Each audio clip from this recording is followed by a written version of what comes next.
ብዙ አስደንጋጭ ነገሮች ተፈጥረዋል። ከነዛም መካከል እንግዲህ ሀሰን ሀይሚን ይዞ ከቡታጅራ በሌሊት ሲወጣ ሀብ ደርሶ አስቆሞታል ማለት ነው። በዛም መካከል እንግዲህ ብዙ ረብሻ፣ ብዙ ብጥብጥ ተነስቶ ነበረ። ለምን ይዘህ ትወጣለህ በሚል ብዙ ግጭቶች ተነስተው ነበረ። በዛ መካከል ሀይሚ እንግዲህ ራሷን ስታ ወርቃ ወደ ሆስፒታል ገብታለች። ሁላችሁም ፈጣሪ ይማርሽ በሏት። ሰላም ውድ ቤተሰቦቼ እንዴት ናችሁልኝ? በዚህ ቻናሌ እንግዲህ ትንሽ ጠፋ ብያለሁ። ለዚህ ቤት አዲስ የሆናችሁ ሰብስክራይብ፣ ሼር፣ ላይክ እያደረጋችሁ ቤተሰብ እንድትሆኑ በአክብሮት ጋብዛለሁ። ዛሬ እንግዲህ በጣም ልባችን ተሰብሯል። እውነት ለመናገር ጭራሽ ከሀሰን የማንጠብቀው ነገር ነው የሆነው። እንደ ጓደኛ ከጎኑ ቆሞ ነገሮችን ማስተካከል ሲገባው እሱ ጭራሽ የበግ ለምድ ለብሶ መጥቶ ህይወቱን ከሚበጠብጡ ሰዎች አንደኛው ሆኗል። እንግዲህ ከቢኒ ጋር እየሰራ ነው፣ ከዩ ጋር እየሰራ ነው። እሱን ፈጣሪ ነው የሚያውቀው በምን አይነት ቅስፈት ተቀይሮ የብሩኬን ህይወት የባሰን ለመበጥበጥና ጭራሹኑ ከሀይሚ ጋር ለማለየት የሄደበት መንገድ በጣም ልባችን ሰብሮታል። በጣም ማለት ነው። የእናቴ ልጅ ወንድሜ የሚለው ሰው ጭራሽ ፍቅረኛውን ሚስቱን በሌሊት ማለት ነው ከቡታጅራ ወደ አዲስ አበባ ይዞ ሊመጣ ባጃጅ ይዞ እንግዲህ ካሜራ ደቅኖ ቪዲዮ እየሰራ እያለ ነው ሀቤ የደረሰበት ማለት ነው። በእርግጥ አንዳንዴ ልባችሁ ንጹህ ከሆነ ለሰው ተንኮል የማታስቡ ከሆነ ቅን ከሆናችሁ እውነቴን ነው የምላችሁ እግዚአብሔር በየትኛው መንገድ ለእናንተ በቃ ይልክላችኋል ሰው። የምሬን ነው የምላችሁ።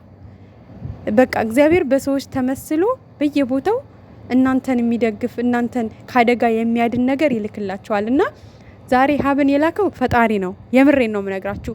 ምናልባት በዛ ጨለማ ሀይሚን ይዟት ወጥቶ አዲስ አበባ መጥቶ ቢሆን ምን ሊፈጠር ይችላል? ማን ነው ሀይሚን ወደ አዲስ አበባ ይዞ እንዲመጣ ያዘዘው?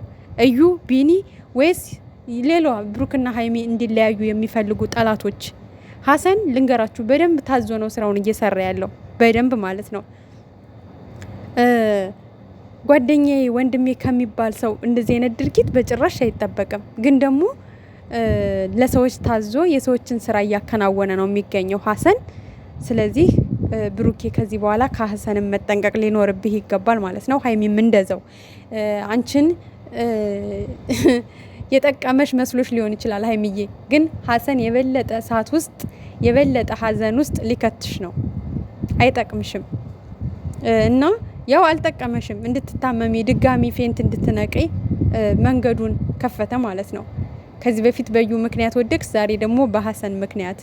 አንቺዬ ሀይሚ ለምንድን ነው ግን ሰውን የምታምኘው? ማለት ለምንድን ነው በዚህ ልክ? እስኪ ምን አስቦ ነው? እንዴት ወንድሜ ጓደኛዬ የሚለው ሰው እያለ እንዴት እኔን ወደ አዲስ አበባ ይዞ ለመሄድ ፈለገ? ለምን እኔና ብሩኬን ለመለያየት ፈለገ ብለሽ ቆም ብለሽ ለምን አታስቢም? ለምን የዋህነትሽን ሁልጊዜ እየተጠቀሙ ይጎዱሻል? ለምን ያው ዛሬ አንቺን ለመውደቅሽ ምክንያት ሆነ ማን? ሀሰን። ገባሽ? ሀሳቡን ያመጣውላት እኔ ነኝ አለ። ሀሳቡን እሺ አንቺ አምጥተሹ ቢሆን እሺ አስጨንቀሹ ነው በቃ አንቺን እንትን ለማለት ነው ምናምን እንበል። እንደዛም ቢሆን ለብሩኬ በድብቅ እንኳን ደውሎ ብሩኬ ሀይሚ ካልሄድን ብላ አስጨንቃኛለች፣ አሟታል፣ ደህና አይደለችም፣ ስለዚህ እኛ ልንሄድ ነው፣ ከፈለክ ተከተለን፣ ከፈለክ ደግሞ እዚህ መናኸሪያ ጋር እንጠብቅሃለን፣ አንተ ቶሎ ድረስ፣ በቃ አብረን መሄድ አለብን፣ ግዴታ አንተ መሄድ አለብህ፣ እሷ በቃ ቆርጣ ተነስታለች ብለህ እንደ ወንድም እንደ ጓደኛ ማማከር ስትችል አጅሬው ድምጽህን አጥፍተህ ባጃጅ ጠርተህ ልጅቷን በሌሊት ይዘህ ከቡታጅራ ስትወጣ ወንድሙ ደረሰብህ ማለት ነው። ፈጣሪ ነው የላከው። በዚህ ልክ ሴራ፣ በዚህ ልክ ተንኮል ጥሩ አይደለም የምር ማለት ነው። ሲቀጥል ደግሞ እንግዲህ አቶ ቢኒ ስነ ስርዓትክን ብትይዝ ይሻልሃል ማለት ነው። በጣም የሆነ ጥጋብ ብሎሃል። ብሩክን እገለዋለሁ ምናምን ምን ያርግህ እንዴ? ምን ያርግ ብሩክ? አንተ የምትወዳት የምታፈቅራት ከሆነ ሸክፋት ይዝም እንዴ? ምን ስትንዘላዘል የት ነበር ካንተ? ዛሬ ላይ መተ ብሩክን እገለዋለሁ። ሲጀመር የብሩክ ልጅ አይደለም። ገብቷል? ብሩክን እገላለሁ ምናምን እያልክ ከማስፈራራት በፊት ልጄ ናት ካልክ ሂድና አስመርምር፣ አለቀ። ስለዚህ አንተ ከብሩክ ጋር ምንም የሚያገናኝ ነገር የለም። ልጄ ናት ካልክ ደግመህ ሂደህ አስመርምርና ልጅ መሆን አለመሆኗን በደንብ አረጋግጥ። ሲቀጥል ደግሞ ከዚህ በኋላ የብሩክን ስም እየጠራ በየቦታው አትፎክር እሺ። ያንተ መሸቀያ አይደለም ብሩክ። መስራት ከፈለክ ራስክን ችለህ ሚስትን ሸክፈህ በራስህ ስራ። ገባህ? ሲጀመር እናንተ ተመካክራችሁ ነው ልጁን ለመጣል ልጁን ለመጉዳት። በቃ እኔ እንጃ አላቅም። በጣም ምቀኞች ናችሁ ግን የምሬን ነው። ሰው የአንድ ሀገር ልጅ ሆኖ እንዴት በዚህ ልክ ምቀኛ ይሆናል? ለራሱ ለሀገሩ ልጅ እንዴ! በጣም ነው የምትደብሩት። ልጁን ለመጣል ኧረ በስመ አብ። እሺ እንደው እናንተስ እሺ መቼም አንዴ ጠላት ሆናችሁ መታችኋል። የገዛ ጓደኞቹ አብረውት የሚውሉት አብረውት የሚጠጡት አብረውት የሚበሉት የገዛ ጓደኛው የእናቴ ልጅ ወንድም የሚለው እሱን ለመጣል በሌሊት እንደዚህ ርቀት መሄዱ በጣም ነው የሚያሳዝነው። በጣም ማለት ነውና እኔ እንጃ ማለት ፍጹም ጓደኛዬ ነው ብላችሁ የምታምኑ ሰው በአሁን ሰዓት ይከብዳል። የምሬን ነው የምላችሁ። በምን ሰዓት ተነስቶ እንደሚወጋችሁ አታውቁም። እኔ ዛሬ የተማርኩት እንደዛ ነው። በቃ ማለት ጓደኛን እኔ እንጃ አላውቅም። በስማም ይከብዳል። በተለይ እንደ ሀሰን አይነት ጓደኛ በጣም ነው የሚከብደው። የምሬን ነው የምላችሁ። ብሩኬን ዛሬ ምን ያክል እንደወጋው ሀይሚን ዛሬ ምን ያክል እንደወጋት ምንም ቃል ራሱ የለም። የምሬን ነው የምላችሁ። እንዴ ለማለየት አሰብስፋችሁ እየጠበቃችሁ እኮ ነበረ። አሀ ለካ አንተ የሄድከው በቃ የብሩክ ልጅ ከሆነ ሀይሚን ከብሩክ ነጥዬ ይዣት ወደ አዲስ አበባ እመጣለሁ። ከዛ በቃ ከኔ ጋር ደርበህ ልትይዛት ነው እንዴ? ከማሂ ጋር ደርበህ ልትይዛት አማረክ? ደርበህ ልሸቀልባት ሀይሚን ማን ነው ማሂን ለሚስትነት ሀይሚን ደግሞ ልሸቀልባት ቻናልህ እስከሚነሳ። አረ ይዘህ ወደ አዲስ አበባ ልታመልጥ አራዳ። በጣም ተሳፍራለህ ማለት እንዴት ይቅር እንደምትለው ብሩኬን አላቅም። ምን አይነት ህሊና ኑሮህ እንደምትቀጥል ከዚህ በኋላ ብሩኬ ጓደኛዬ ነው ብለህ አላቅም። የምሬ ነው። በጣም ነው የምታሳፍሩት። እዩም በጣም ነው የምታሳፍሪው። በጣም ራስ ወዳድ ነሽ፣ በጣም ሲበዛ ማለት ነው።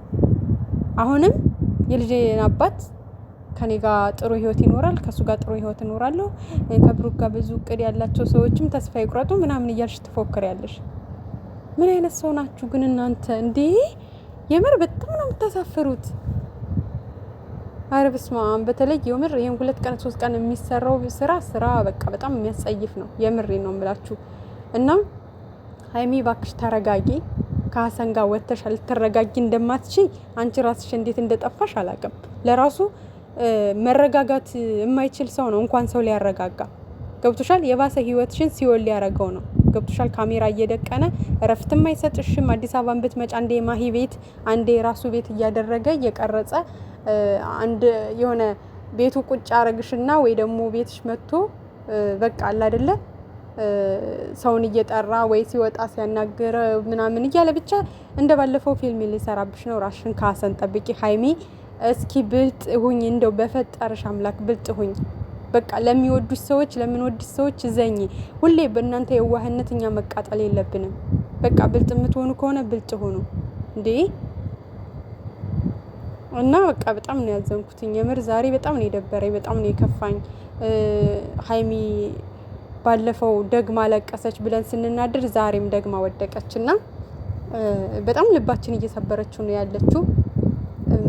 እንዴት ይሄ ነገር ሊቆም እንደሚችል ባላቅም ብቻ ጸሎት አድርጉላት። እነዚህ ሰዎችም እነዚህ ወይዘሮ ኢየሩስና አቶ ቢኒ እባካችሁ ከቻላችሁ ከሀይሚም ከብሩኬም ህይወት ውጡና የራሳችሁን ህይወት ለመኖር ሞክሩ። አቶ ሀሰንም እንደዛው ማለት ነው። በቃ ተዋቸው። ልጆቹ ለራሳቸው ጊዜ ይውሰዱና ይነጋገሩ፣ ችግራቸውን ይፍቱ። እናንተ ግን ከማካላቸው ውጡ። ይበቃቸዋል። በጣም ነው የሚሰለቸው፣ በጣም ነው የሚደብረው። ቋቅ ነው የሚለው የምር ማለት ነው። እንዴ እስከ መቼ አይደብራችሁም እንዴ እናንተ? በሰው ህይወት ውስጥ እንደዚህ መጨፈር፣ መዝለል፣ በቃ የራሳችሁን ቻናል ለማሳደግ ስትሉ የእነሱን ህይወት ሲወል ማድረግ አለባችሁ እንዴ? ሰው እኮ በፍቅር መጥቶ እንኳን አብሮ መስራት ይችላል እኮ። የግድ እንደዚህ የእነሱን ህይወት እየበጠበጣችሁ አይደለም እኮ የእናንተን ቻናል የምታሳድጉት። ምን አይነት ስነ ስርዓት ነው? ሀይሚም ተረጋጊ፣ በቃ ተረጋጊ። የሆነው ነገር ሊከብድሽ ይችላል፣ አውቆ እናውቃለን። ከፍቶሻል፣ ደብሮሻል፣ ተሰብረሻል። ግን ደግሞ በቃ ተረጋጊ፣ ነገሮችን አስተካክሉ። በቃ ድጋሚ ለማስመርመር ሞክሩ፣ አውሩ። ካልተወራ ሁሉም በሆድ ቢያዝ ጉዳቱ ነው ትርፉ። ራስሽን ነው የምትጎጁ፣ ራሱን ነው የሚጎዳው። እሱም እኮ ያለበት ሁኔታ ጥሩ አይደለም። ሁለታችሁም ያስታውቃል ፊታችሁ። ግን አንዳችሁ ለአንዳችሁ መሆን አልቻላችሁም። በቃ አንቺም ልታገኙ ፍቃደኛ አይደለሽም። እሱም ባለበት ችግር ተደብሯል። እዚህ ጋር አንቺን አቶ እያወራሹ ስላልሆነ ተደብሯል። በቃ እርስ በርሳችሁ እየተጎዳችሁ ነው እርስ በርሳችሁ